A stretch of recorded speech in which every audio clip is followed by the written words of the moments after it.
पूज्याय राघवेन्द्राय सत्यधर्मरताय च. ಓಕೆ ಅಮ್ಮ, ಇನ್ನು ವೀಕ್ಷಕರೇ, ನಿಮಗೆ ಗುರುಮಾತಾ ಅವರನ್ನು ಭೇಟಿ ಮಾಡಬೇಕು, ನಮ್ಮ ಸಮಸ್ಯೆಗಳನ್ನು ಹೇಳ್ಕೋಬೇಕು ಅಂತಂದರೆ ನಮ್ಮ ಟಿ ವಿ ಸ್ಕ್ರೀನ್ ಮೇಲೆ ನೇರ ಭೇಟಿಗಾಗಿ ಎನ್ನುವಂಥ ನಂಬರನ್ನು ಕೊಟ್ಟಿರ್ತೀವಿ, ನೋಟ್ ಮಾಡ್ಕೊಳ್ಳಿ. ಆರ್ ಆರ್ ನಗರದಲ್ಲೇ ಅವರ ಆಫೀಸ್ ಇರೋದು. ಆ ನಂಬರ್ಗೆ ಕರೆ ಮಾಡಿ ಅವರ ಆಫೀಸ್ಗೆ ಹೋಗಿ ನಿಮ್ಮ ಏನೇ ಸಮಸ್ಯೆಗಳಿದ್ರೂ ಆ ಸಮಸ್ಯೆಗಳಿಗೆ ಪರಿಹಾರಗಳನ್ನು ಕಂಡುಕೊಳ್ಬೋದು. ವಿಶೇಷವಾಗಿ ಸಂಕಲ್ಪಕಾಯಿಗಳನ್ನು ಕೊಡ್ತಾರೆ.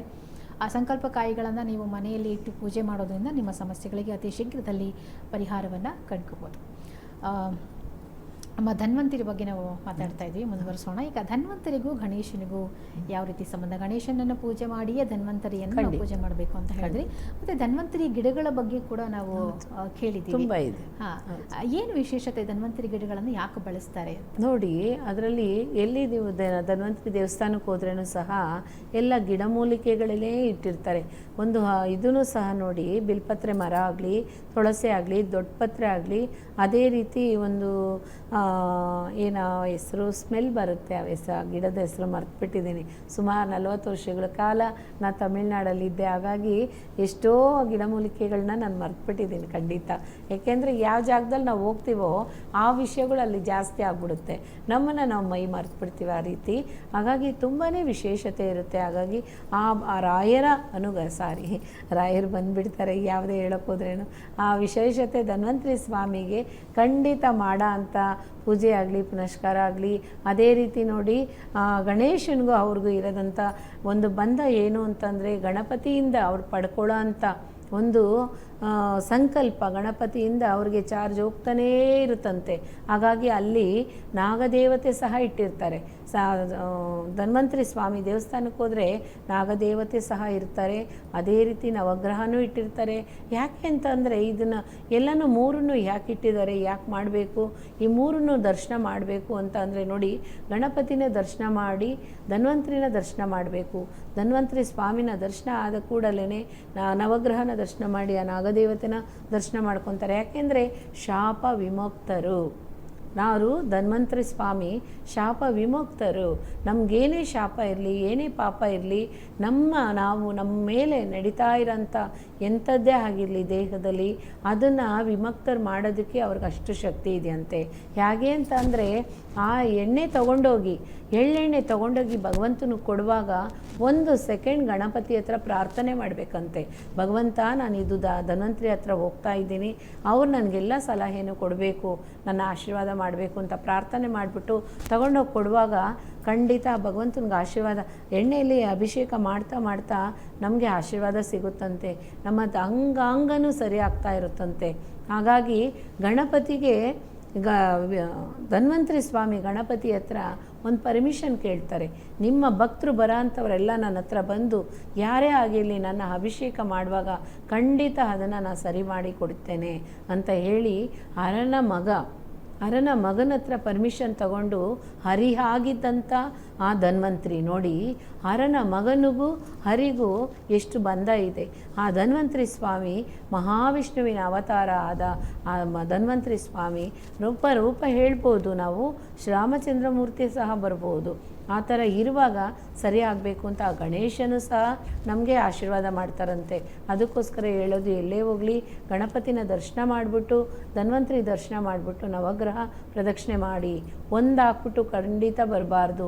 ನವಗ್ರಹಕ್ಕೆ ಯಾರೇ ಹೋಗಲಿ 9 ಪ್ರದಕ್ಷಿಣೆ ಖಂಡಿತ ಹಾಕಲೇಬೇಕು. ಅದೇ ರೀತಿ ಯಾರ್ಯಾರಿಗೆ ಯಾವ್ಯಾವ ರಾಶಿಲಿ ನಕ್ಷತ್ರದಲ್ಲಿ ಜ್ಯೋತಿಷ್ಯರು ಈ ರೀತಿ ನೀವು ಮಾಡಬೇಕು ಅಂತವ್ರು ಮಾತ್ರ ಚೇಂಜ್ ಮಾಡ್ಕೋಬೇಕೇ ವಿನಃ ಎಲ್ಲರೂ ಆ ಥರ ಚೇಂಜ್ ಮಾಡಿಬಿಡ್ಬಾರ್ದು. ಖಂಡಿತ 9 ನವಗ್ರಹಗಳಿಗೂ 9 ಪ್ರದಕ್ಷಿಣೆ ಮಾಡುವಾಗ ಒಂದೊಂದು ಗ್ರಹಕ್ಕೂ ಒಂದು ಪ್ರದಕ್ಷಿಣೆ ಅಂತ ಅರ್ಥ. ಹಾಗಾಗಿ ಪ್ರದಕ್ಷಿಣೆ ಮಾಡುವಾಗ ಪಾಪ ಕರ್ಮ ಎಲ್ಲ ಖಂಡಿತ ದೂರ ಆಗುತ್ತೆ. ಆ ಧನ್ವಂತರಿ ಸ್ವಾಮಿ ಆಶೀರ್ವಾದನ ಸಂಕಲ್ಪ ಶ್ರೇಷ್ಠವಾಗಿ ಸಿಗುತ್ತೆ. ಖಂಡಿತ ಮಾಡಿ, ಒಳ್ಳೆಯದಾಗಲಿ.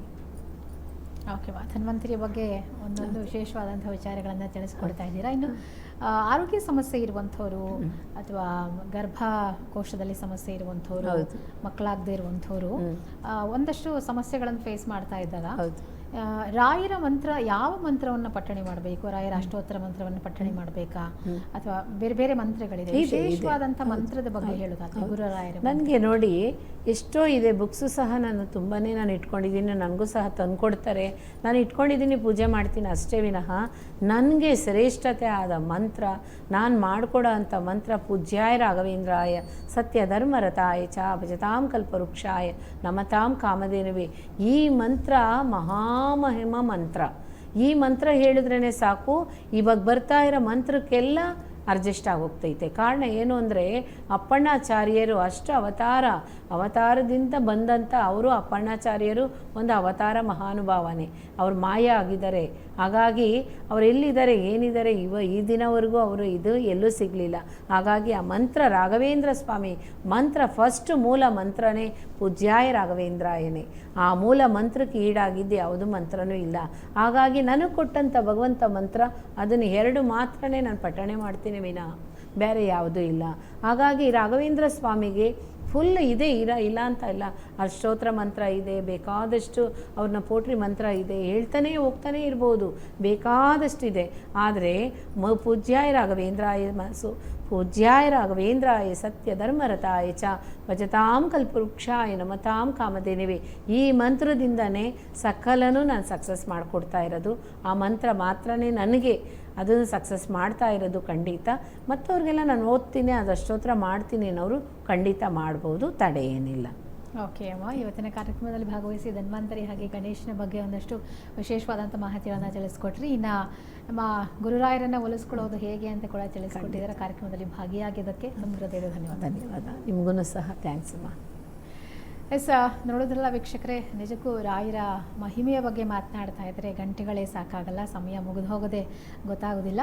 ನೀವು ರಾಯರ ಭಕ್ತರಾಗಿದ್ದರೆ, ನಿಮ್ಮಲ್ಲೂ ಕೂಡ ಸಮಸ್ಯೆಗಳಿದ್ದರೆ ನೀವು ಗುರುಮಾತ ಅವರನ್ನು ಭೇಟಿ ಮಾಡ್ಬೋದು. ಅತಿ ಶೀಘ್ರದಲ್ಲಿ ನಿಮ್ಮ ಸಮಸ್ಯೆಗಳಿಗೆ ನಿಮ್ಮ ಧ್ವನಿಯ ಮೂಲಕ ನಿಮ್ಮ ಸಮಸ್ಯೆಗಳನ್ನು ಅರಿತು ಅದಕ್ಕೆ ಸೂಕ್ತವಾದಂಥ ಪರಿಹಾರಗಳನ್ನು ತಿಳಿಸ್ಕೊಡ್ತಾರೆ. ಹಾಗಾಗಿ ಅವರನ್ನು ಭೇಟಿ ಮಾಡಿ ರಾಯರ ಅನುಗ್ರಹವನ್ನು ಪಡ್ಕೊಳ್ಳಿ, ನಿಮ್ಮ ಸಮಸ್ಯೆಗಳಿಂದ ಮುಕ್ತಿಯನ್ನು ಹೊಂದಿ ಅಂತ ಹೇಳ್ತಾ ಇವತ್ತಿನ ಗುರುಮಾತಾ ಗುರುವಾಣಿ ವಿಶೇಷ ನೇರ ಪ್ರಸಾರ ಕಾರ್ಯಕ್ರಮವನ್ನು ಮುಗಿಸ್ತಾ ಇದ್ದೀರಿ. ನಮಸ್ಕಾರ. ಪೂಜ್ಯಾಯ ರಾಘವೇಂದ್ರಾಯ ಸತ್ಯ ಧರ್ಮರತಾಯ ಚ